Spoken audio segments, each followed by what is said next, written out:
but Sports presenting Tuesday Talk, brought to you by Haps. I am Ashley Baker, y'all fave. I'm here. I made it. I'm a couple of minutes late, but thank you guys for tuning in. Tuesday Talk, man, this is what we do. I love Tuesday Talk. I hope y'all like Tuesday Talk as much as I do, because it'd be a whole lot of stuff going on over the weekend, and even on Mondays and even on Tuesdays for us to talk about. So I'm really, really excited about the stuff for this week. Before I get started, I do want to wish everybody a happy new year. I hope you brought your new year in safe. It's 2021. Hopefully the nightmare of 2020 does not continue too horribly into this year, but let's get it in. Let's get it popping. Who's on here with me? I know it's a couple. Hey, St. John from St. John. I can't pronounce your name. Am I frozen? Am I good? Can y'all hear me? Can you see me? All right. So I want to talk NFL. Listen, y'all, the playoffs are set. We are going into wild card weekend, and make sure that y'all keep track of my social media, Twitter, Ashley Baker _21. That is my Twitter handle, where I'm going to provide you with the live link for my special wild card preview special with a couple of special guests on Thursday at 9 p.m. Eastern Standard Time. So I'm going to give wild card game predictions on Thursday. But tonight I do want to talk about the teams that were playing for playoff berths and clinching their divisions and stuff this past weekend. Washington football team, the Colts, the Browns, the Ravens, the Bears, all clinched playoff berths this weekend. Green Bay secured the #1 spot in the NFC. The Chiefs had already secured their #1 spot in the AFC. Those teams will be getting byes. So it's pretty dope, man. I want to talk about the Washington football team game against the Eagles on Sunday night.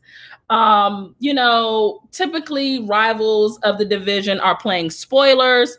Doesn't matter if you aren't in, and Philly hasn't been in contention for about 2 weeks now, as far as the playoffs are concerned, but they still had a opportunity to play spoiler for the Washington football team, and in that case the Giants would have advanced by way of their win against Dallas earlier Sunday afternoon. Well, that didn't happen, and it was a really big conversation, huge controversy as to why that didn't happen. So, I feel like the first couple of drives with the Eagles Sunday night were decent drives with Jalen Hurts. They put up 14 on the board, and, we're all trying to figure out why. Of course, for those that watched it, we're all trying to figure out why exactly Doug Peterson, the head coach of the Philadelphia Eagles, decided to bench Jalen Hurts. A lot of people called it tanking. A lot of people, a lot of the Philly players are saying they hated the decision. Coach Doug Peterson in his presser said that he was playing to win. Again, Jalen was doing decent. So it was a real big surprise with them already being down 9 starters that he pulled Jalen Hurts from that game. It would have probably made for better television. We're not sure. Yeah. Rozo Bar. We're going to roll with that. Hey, I'm thinking as well, clear tank for some draft picks. That is what happened. Also, to keep in mind that Jalen Hurts is a running type of quarterback.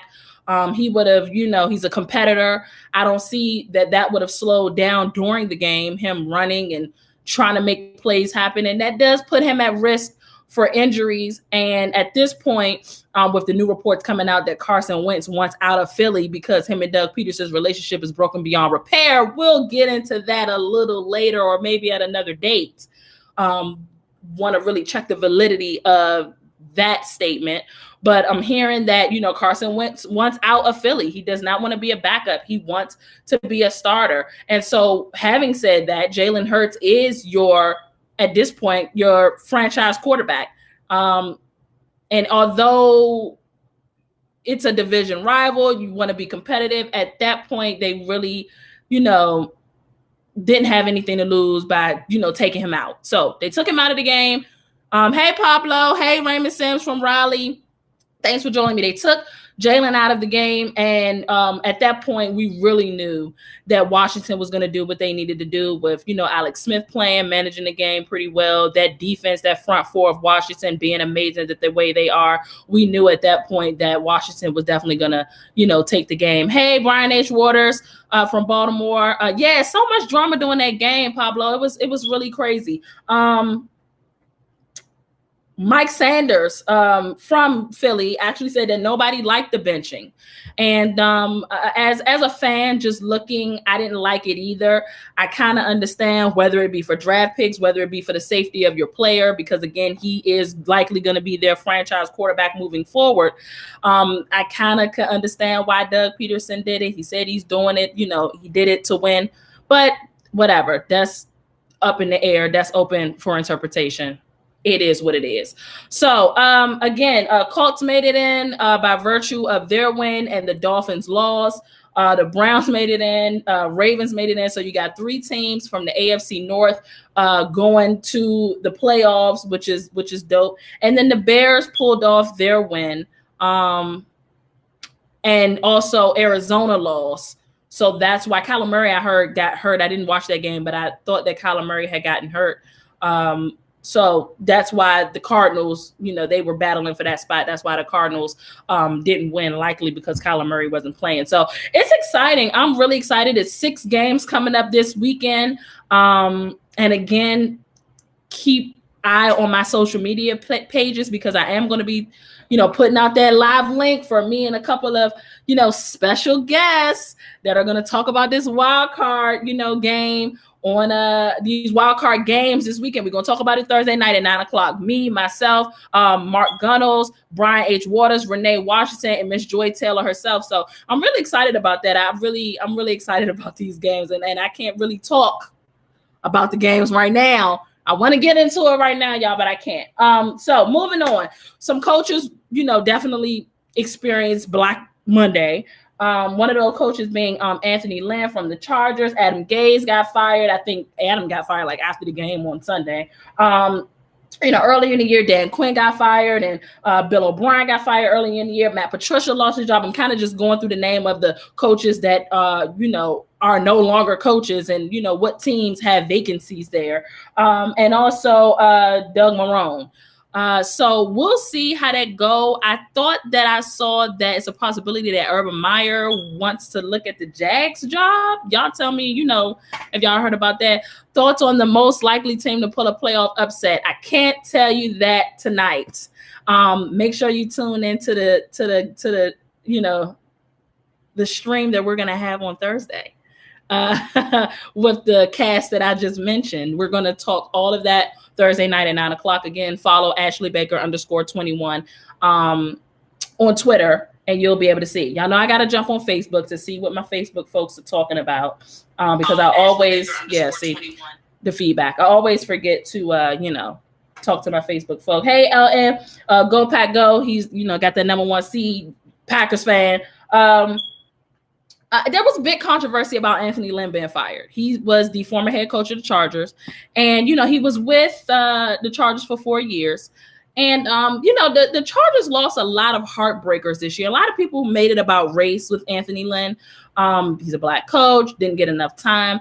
I'm going to go based off of just what we saw this year. The Chargers were always in position to win games this year. I mean, Justin Herbert was balling out, decent receiving core, decent running game, decent offense, decent defense, and they were losing. I mean, it seemed like week after week, I was seeing highlights of the Chargers losing in dramatic fashion. So, possibly it's time for them to just go ahead and move on to another coach. I don't know, outside of the Urban Meyer moves to the Jags.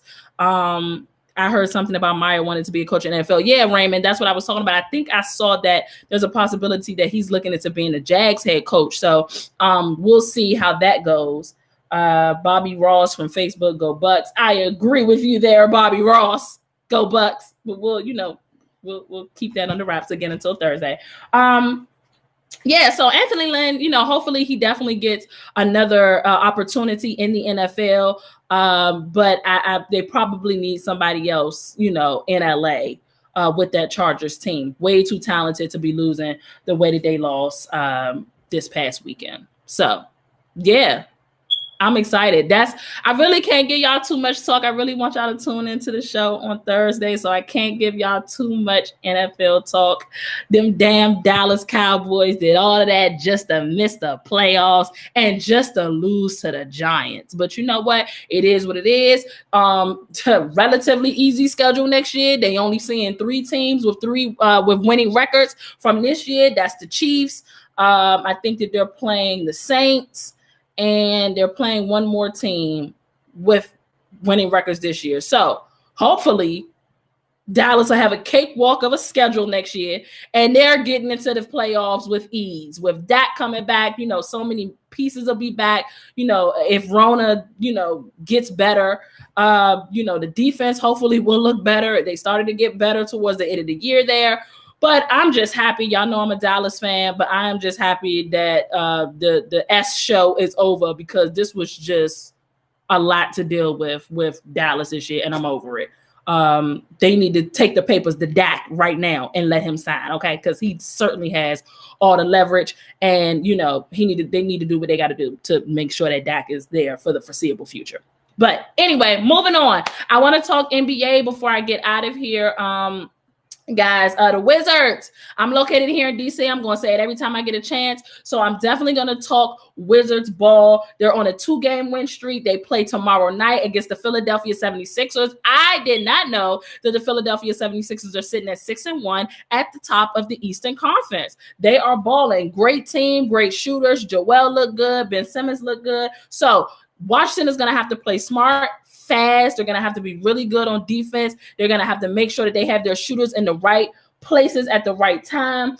Yeah, man, Philly looking good. I kind of was looking at the division the standings today, and I didn't notice that it was so many teams. Like way too early to say this, but if the playoffs started today, you know, Wizards wouldn't be in it. Neither would Miami. They're both sitting outside. You got Boston at a low seed.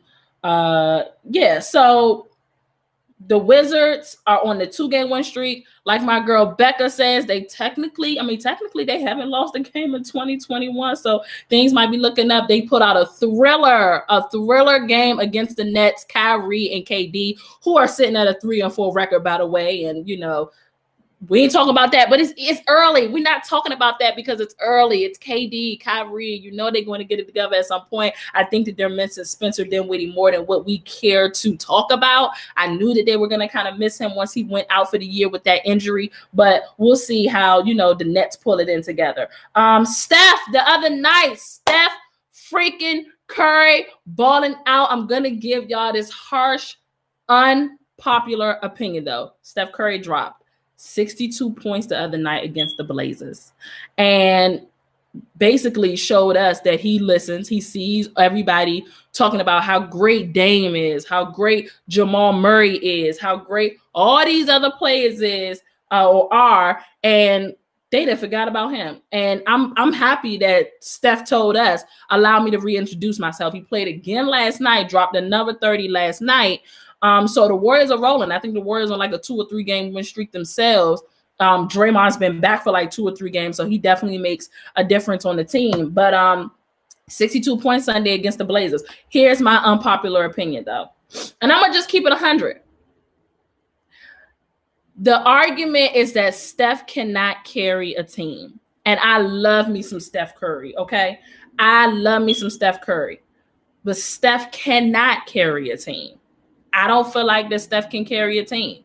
If there was no Draymond and it was only Steph and James Wiseman, and I just feel like that he's a half of the Splash brother for a reason. Clay couldn't carry the Warriors by himself either, I don't feel like. And I really feel like against a really good defensive team, the types of teams that you're going to see in the playoffs, Steph Curry scoring alone is not going to do the trick. Not in the West. So I say that with all respect. I'm not saying that I carry a team is, you know, hey, can he get through the first round of the playoffs? Can he get them to the playoffs? And by himself really being carrying his team, he carried his team on the 62-point win last night that he put up 62 points. We can't expect Steph to do that every night, man. You know, he's not going to be able to do that every night. Hopefully, Andrew Wiggins steps up a little bit more, do what he's supposed to do, help Steph out. But again, that's still not Steph carrying it. He needs help. I agree. You know, he needs Klay just as much as Klay would need him. But you really got to watch the Warriors to know exactly what I'm talking about. You got to watch Steph game. That does not mean that he's not a great player. That does not mean that he's not likely the reason for any playoff berth or playoff scenario that they're in. You know, the West is stacked. Raymond Sims, you got a point. He definitely need backup plan in the West. He can't do it by himself. You're right, Mike. Steph can't do that every night. And in order to carry that with that Warriors team, because they're gonna struggle in scoring points, you need somebody else. There's no way that Steph is doing that by himself. Let me see what Facebook's talking about. Yeah, so that's my unpopular opinion. Steph can't carry a team by himself. That doesn't mean he's not great. That doesn't mean he isn't one of the greatest shooters we ever seen. That doesn't mean that he won't drop 62 to 65 points at any given point. That's not what that means, but it's just crazy. Maybe in the East, you know, if the Warriors win the East, you know, it's a possibility that he might be able to carry the squad. But I really, you know, look, don't hit it, Steph, and go off for 70. Why not? Don't hit it, Steph, and go. Don't listen to me. Don't listen to me and go off for 70, Steph. That's all I'm saying. So I'm really excited to see what more Atlanta's balling. I like what Trae Young and all of them are doing. I didn't know what their record was, but I see that they are on the rise as well. I see that a lot of people that follow me on my social media didn't want to, you know, throw that out there, that Paul George had 39 points against the Phoenix Suns the other night. And, you know, there was some chopping, you know, back and forth between Paul George, CP3, Book. You know, it was a couple of them going at John and Paul George. And I am inclined to agree with Paul George. Where is all of this mouthing coming from? Like, seriously, I'm just talking about the players. I'm not talking about what us as fans or anybody else has been saying about what he do in the postseason, or what anybody else has been saying about, you know, him showing up in the regular season, not showing up in the postseason. Listen, I'm not talking about that. They are literally John. And if I may say that Dame definitely rolled. He started this last season. Dame started the trash talk, and it has rolled over into this season with Paul George. They just running their mouth about Paul George, man, and I don't know what's going on with that. DeAndre Hunter needs more love for the Atlanta Hawks. He's doing it both on the court. True, he is, but you know, as spectacular as Trae Young is going, you know, get all that love. Boy George is going to get this every week. Unfortunately, folks are going to try him. After that game against Phoenix, he actually said, I don't know why everybody's talking all of a sudden. Everybody think I'm sweet, you know, because I had a bad year and nobody came at me like this my whole 10 years in the league. And now all of a sudden, everybody got something to say. And he said that he got an answer to that. And that's I'm telling y'all, I think at the end of this season, the man is going to average 30 points a game. And I think that he is going to have, you know, definitely be an MVP talk. I think he's going to go ahead and win MVP. But yeah, Paul run his mouth too now. But that's only when people join at him though, Mike. Like, he ain't just, you know, talking for no reason. Like, I mean, and they be popping slick, calling them soft, B, you know, A, you know, I can't talk on here, but y'all know what I'm saying. They be really coming at Paul George. And like I said, I've never really seen players do this to him. You know, I mean, he jive OG-ish, been in the league for over 10 years. I wish that these guys would give this same energy to LeBron. Yeah, because LeBron be talking trash. They don't get that same smoke to LeBron. But whatever, it is what it is. Hey Mark, hello from LA. So yeah, that's it, guys. I'm heading out. Make sure I'm always talking sports. Y'all know, no, he talks to people trust. He does talk a lot. Okay, well, I would like to see it. You know, I'm going to tune into more Clippers games, and I'm going to see if he joined. Now, I'm the typical, you know, trash talk that folks do during ball games, that's fine, but they be calling him soft and, you know, cursing him out and, you know, kind of coming for his character. That's a little different from, you know, you just talking basketball smack. That's different. I mean, I feel like the stuff that I'm hearing these guys say is they're coming for his character, and I can't imagine that he's literally on the court coming for guys' characters after every bucket or something like that. I mean, I could be completely wrong, but it's definitely something that I'm gonna you know, be looking at. And some of his former teammates ain't feeling him. Ask CJ Miles about what he said. Yeah, I'm gonna check out what the league's thoughts on Paul George are after 10 years. I mean, all of a sudden, everybody got something to say. PG is suspect. Elton said PG is suspect. I don't know what you mean by that. Do you mean in regards to scoring or in regards to him as a man, or like, I'm just confused what you mean by that. But anyway, I'm out. Listen, please make sure that you guys follow my social media platforms. Ashley Baker on Facebook, Ashley N1221 on Instagram, Ashley Baker _21 on Twitter. It is imperative that you guys follow these platforms, my Twitter, my social media, all of my social medias. Make sure that you guys follow it, because when I go live this week, I'm going to be putting that link out, and you guys need to make sure that we're going to be answering questions. I definitely want to see what you guys have to say. Again, myself, Brian H. Waters, Mark Gunnels, Renee Washington, and Joy Taylor will be joining us this Thursday. So I'm super, super, super excited about that. So make sure that you guys tune in. Hey, Peter, nice to see you as well. I'm signing out. You know, you got to run this back. You're going to have to run it back and see what I talked about. So thank you, everybody, for joining. This will be available on Apple, Anchor, Spotify for your podcast. Y'all podcast listeners, podcast heads out there, you know, that like to listen to a podcast, don't really like watching video, that's fine. It will be available for your listening pleasure tomorrow morning. Thank you guys again for tuning in to Tuesday Talk, presented by ANB Sports and brought to you by Haps. I am signing out. Bye-bye.